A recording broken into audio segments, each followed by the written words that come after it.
This is the Best of the Schmidt Show podcast. Don't miss First News with Toby Howell and Rebecca Davis. Weekday mornings at 6 on Newsradio 1029 KARN.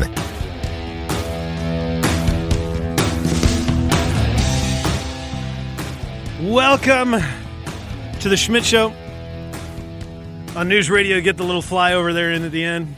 This fighter jets outside. Welcome to the Schmidt Show here on Newsradio 1029 KARN. My name is Brad Schmidt. This is the Schmidt Show. And, of course, if you haven't heard, Donald Trump has been reelected as the President of the United States. And have a little fun with that. And I apologize. The audio there was not the best. I literally threw that together in the last probably 45 minutes, so figured I'd have a little bit of fun with the show and the opening. But yeah, of course, the huge news of the day, Donald Trump has been elected or reelected as President of the United States to be, I guess, the 47th President of the United States. And in the studio with me, we're going to talk a little bit, before we get into all of that, we're going to spend a lot of time today on that, of course, but we're going to talk with Nic Horton. He's here with us. Nick is with the with Opportunity Arkansas here in Arkansas, and he's a regular guest on the morning First News with Toby and Rebecca here on KARN. Nick, welcome to the show. I think I get the right microphone on. Go ahead. No, there we go. There we go. Yep. You're in a different one of those red buttons. You're in a different spot than I'm used to. Different spot. Yeah. Hey, this is my second time on KARN today. Just today. Yeah, Wednesday mornings with Toby. So of course, a huge amount of things to get to as far as politics go. This is your wheelhouse as the head of of Opportunity Arkansas. Yeah. Of course, let's start real quick with the big news. Trump, of course, wins. If you had to kind of summarize in a short statement, what does it mean for Arkansas that Donald Trump is going back to the White House?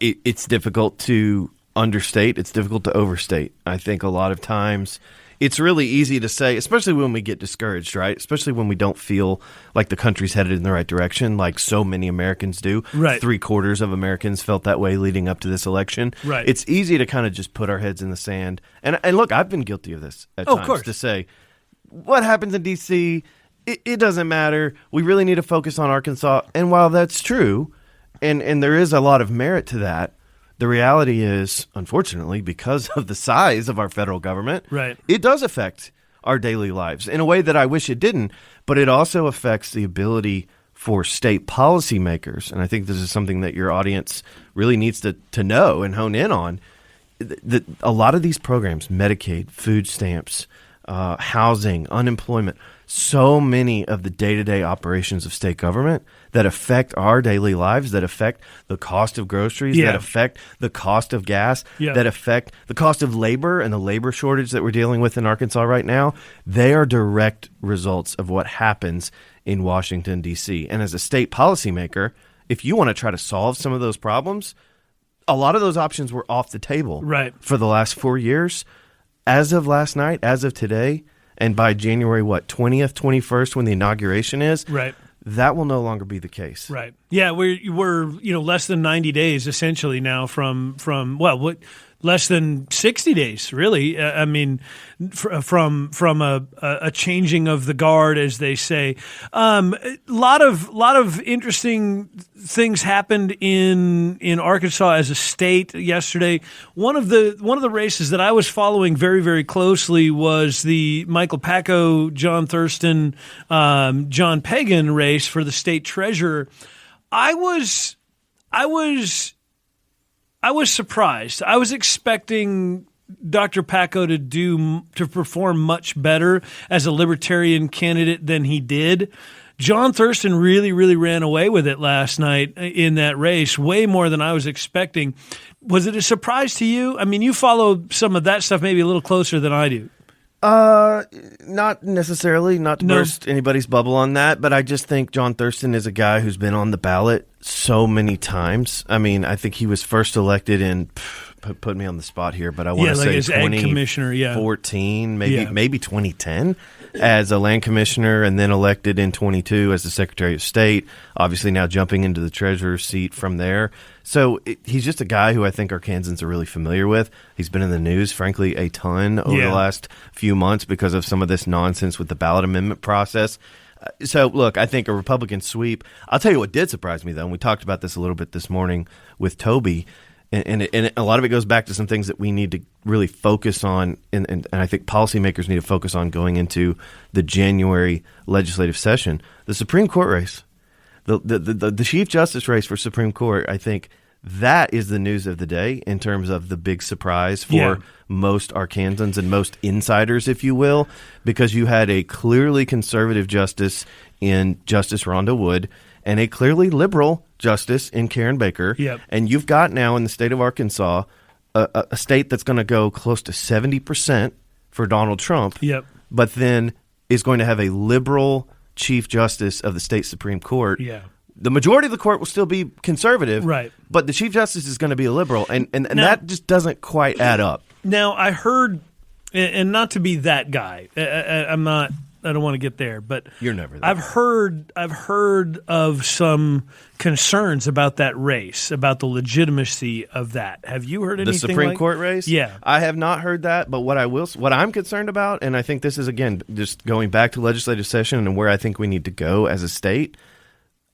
I don't think voters had a clear picture of the two candidates, and the reason for that is because the way we have things structured in the state of Arkansas today is we have nonpartisan judicial races. Frankly, that's a joke. Yeah, everyone has. Look, I mean, everybody. Well, Nick, you want partisanship in the judiciary, in the courtroom?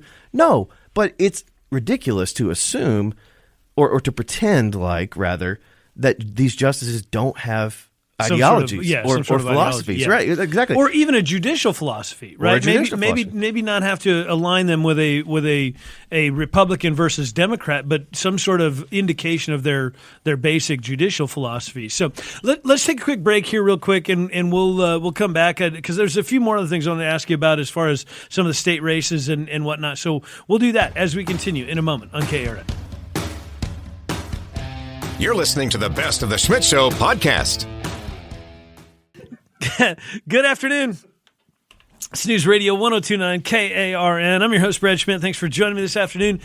In the studio with me is, you're laughing at me, is Nic Horton. Well, it just makes the point so well. It does, like no one knows who these people are, and that's part of the problem. You're right. Nic Horton is here. He's the head of the CEO, the chief toilet cleaner for Opportunity Arkansas. Chief dishwasher. You kind of do it all over there, don't you? A little bit of everything. But hey, I have to tell you, I mean, it's been a while since I've been here. We've grown a lot. That's right. We hired 2 full-time people this year, a full-time digital media fellow, and then in August we hired a full-time public affairs director, which has been a huge deal. So we need to get him on the show. He filled in for me with Toby a couple weeks ago, and I called Toby after and said, yeah, if you don't invite me back on, I'll understand. If I come on next week and the bumper says Jay Robertson instead of Nic Horton, message received. So he's gonna be a killer for us. He already is, and he's doing really great work. So yeah. I know you've got other things you've got to get to. We got about 5 minutes or so here. Any other surprise? Anything that like you really thought was that was interesting, or maybe not surprising, but just thought that was valuable information? Gosh, I mean, there's so many things I want to say, and I know we just don't have time. I think if I was in your seat today, I wouldn't. For 4 hours, I wouldn't have time to get it all in. No, you won't. Look, I want to go back to something we were talking about in the last segment. This idea of nonpartisan justices and nonpartisan positions on the Supreme Court, I think it's a joke, frankly, and I think it's a huge disservice to the state of Arkansas. We were talking during the break. We have a trifecta. We have super majorities in the Arkansas House, the Arkansas Senate. We have a governor's mansion. We have every single statewide constitutional office. And we're going to have a conservative Supreme Court majority, but we are going to have a liberal Chief Justice of the state Supreme Court. Right. That is a travesty. And Donald Trump's going to win Arkansas by 70%. And the reason is that we're going to have this disparity is not because, frankly, I'll just be honest, I don't think it's because Justice Baker was some sort of phenomenal candidate. I never heard a word from her. I never Right. saw an ad. I never got anything. Nothing. And I'm an independent voter. I never heard a word. I've never even seen a sign. This is it. I never saw a sign either. Yeah. Actually, I never did. She was listed first on the ballot. Yep. She was listed first on the ballot, and I had 2 or 3 dozen folks, friends, family, whoever said, hey, I know there's a Supreme Court race. I'm in the voting booth right now. Even some of them, who should I vote for? And I give my input. But the point being, folks don't know. Right. And that is a huge disservice. So I think we've got to get that fixed in the legislative session. Seems like a no-brainer. I hate that expression, but you know what I mean? Yeah, I got Seems you, like an obvious common sense thing that we Right. need to do. I do want to say, look, right here in Little Rock, a major shout-out. You know, at Opportunity Arkansas, we have done a ton of work on the LEARNS Act and education freedom, making sure that Arkansans and parents have an active role and decision in deciding what educational setting is best for their kids and letting them keep some of their own money to make that a reality. The lead sponsor, really the tip of the spear on all of that, was Representative Keith Brooks. So what did the left do in the Democrat Party of Arkansas? They went after him. They put a huge target on his back. His opponent spent more than 6 figures. The Democrat Gazette endorsed his opponent. I mean, it was just this huge, just kumbaya moment around we're going to go and we're going to take out this guy that wanted to defund public schools and all this nonsense that we know is not true. And Representative Keith Brooks was reelected last night by a margin of 2-1. 2-1. 2-1. Nearly 68, more than 2-1. He got nearly 68% of the vote. Wow. Against this wannabe challenger. So I just want to give him a shout out and thank him. Look, we don't get involved in political races as a nonprofit organization, but as a policymaker and as someone who has observed him and been able to work with him at the state capitol, he's extremely very effective, extremely effective, extremely passionate, extremely genuine about this issue and many others.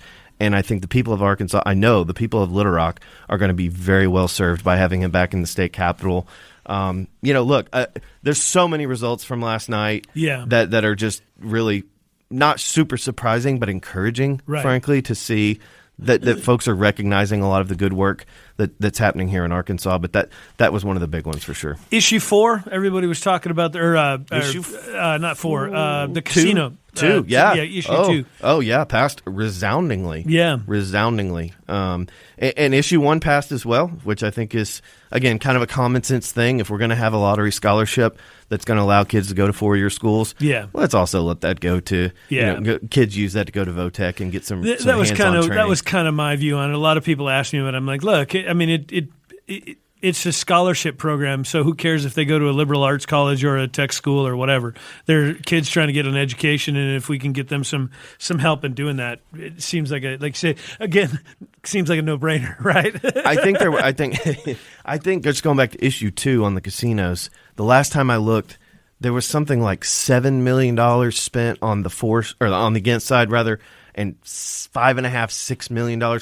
I bet by the time it's all tallied up, we'll have $12 to $15 million that were spent on those 2 issues. That's a lot. And I'm not against money in politics, right. Not necessarily.